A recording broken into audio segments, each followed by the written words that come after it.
What's up, guys? PowerStroke Jude here. Hope all my dudes are having a great day. Today I'm working on a 2001 7.3 liter PowerStroke. I'm at a gentleman's house. I'm replacing the alternator, the glow plug control module, the ICP sensor. You guys can see how it's all soaked up with oil. Let me show you. I take it off. You see all the oil on the connector. No bueno, it's all coming through that sensor.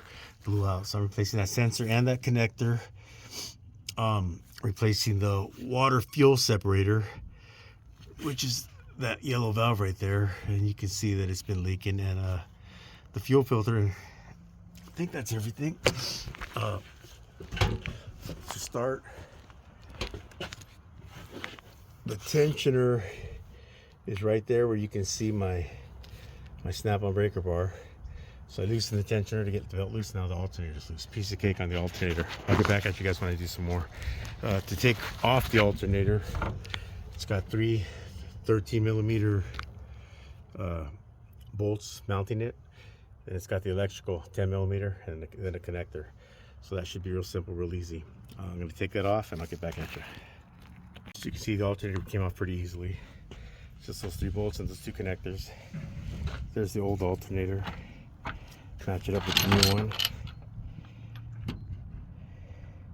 You guys probably see better than I can right now. I'm getting a huge glare, but yeah, it looks like the right one. So I'm gonna put the alternator on and I'll show you what it looks like. All right, guys. So the water fuel separator is a valve and it's got a drain. And you see it's hard to see right there. You see my flashlight pointing at that pipe right there? That pipe is where the water fuel separator is a small rubber hose, then the metal pipe. The metal pipe goes down along the block, and then that's where it's going to drain at. So go ahead and open it up, and you'll see as it opens up, you see it starts to drain fuel all the way up. It is up. Okay, there it goes. You see how it's draining, and then it's going to hit right here, and I got it draining into a bucket underneath. So you see the mess it makes, but I caught it. I caught most of it. Not very much got on the floor at all. Bravo. All right, so that's where, like I said, then I can replace that water fuel separator. Some people, I've seen them make the mistake of they just start to unbolt it, and then it starts to drain right there into the valley, and it fills up the valley, and then it's just a mess. This thing's got a mess in the valley already. I'm going to clean up, but at least it's not going to be full of fuel too. All right, you can see right where that tube is. That's a tube that I told you. It's the rubber tube that connects to that metal pipe. That metal pipe right there is the one that I showed you draining when I opened the water fuel separator. And I've got the water fuel separator out now, and you can see where it mounts to the fuel bowl or the fuel filter housing. So there's the old valve I took off. To open it, you just twist it forward, and then it drains out. Doing it with one hand's kind of tough, but you see how there it goes like that. When the handle is facing the nozzle, then it's open and it'll drain. Then it'll close it like that.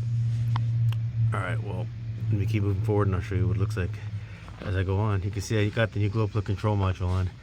I got the new fuel filter in. I got the new alternator on. All I really have left is that ICP sensor, and then to splice the wires, and that should be a piece of cake too. All right, I'll get with you guys. Give me a minute. 7.3 water fuel separator. You can see the new one, you can see the old one. I'll show you the new one. If you look at it from the side, you can see the green gaskets that are, that's what's going to keep it from leaking. And this one looks like it doesn't have gaskets, but I actually pulled one of them out so you can see how flat they get. Look how flat that is. So yeah, if you ever get a fuel leak, look, it's probably gathering somewhere around the transmission, bell housing somewhere around there, and it is definitely fuel. Take a double check to make sure your water fuel separator is not leaking. All right, guys. Now this time, sometimes it fights you when you're putting it back on, and this is two pieces. So I've known guys who thought like, oh well, I'm just gonna keep it as one piece, bolt it on, and then I'll put the top part on after because it separates. But that's not gonna work. Because if you see right here on this yellow piece, you see that what looks like a dowel that has to go in there. You won't be able to get it back on if you do it separately. So make sure you put it on as one unit.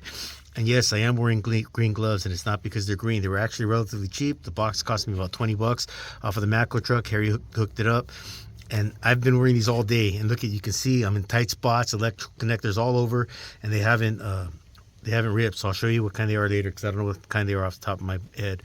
But let me get this back on. I'll show you what it looks like when it's done. All right, here's the fuel bowl without the fuel filter, without the top. I can show you how I took it out.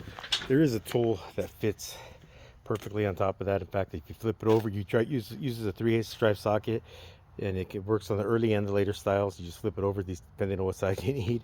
But mine disappeared, so I went old school, and I just tapped it with the hammer and a punch, and that worked perfectly. Now I'm going to take off the water fuel separator, but first I'm going to take out that little vacuum line right there, and I'm going to also move the charge air cooler tube so that we can have access to the glow plug control module. So that's what it looks like right now, and I'll show you what it looks like in a little bit.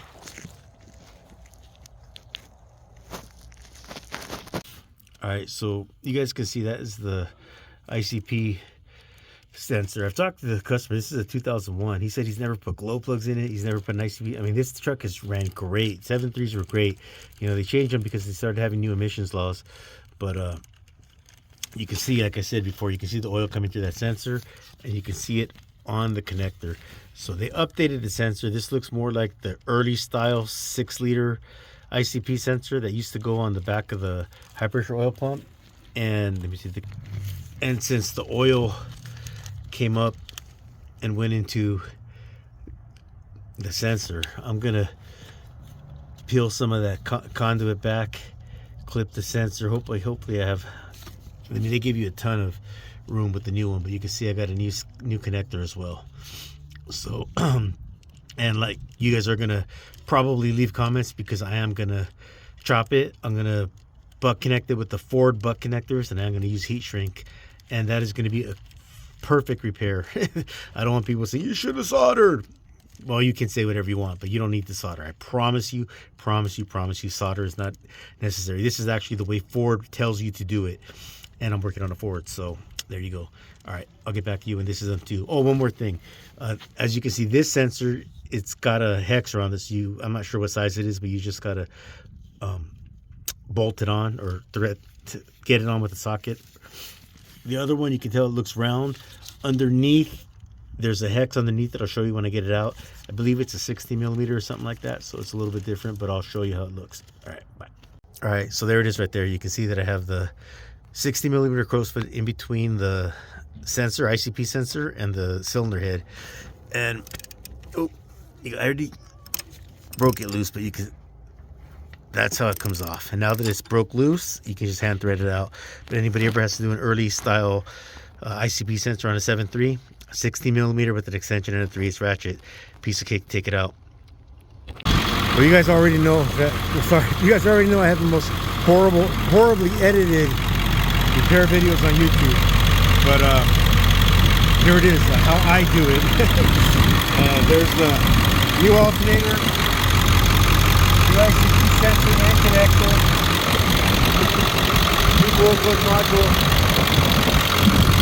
and new water fuel separator. That's what I did to this vehicle. She's running great now. I also cleared the codes with my Triton D10.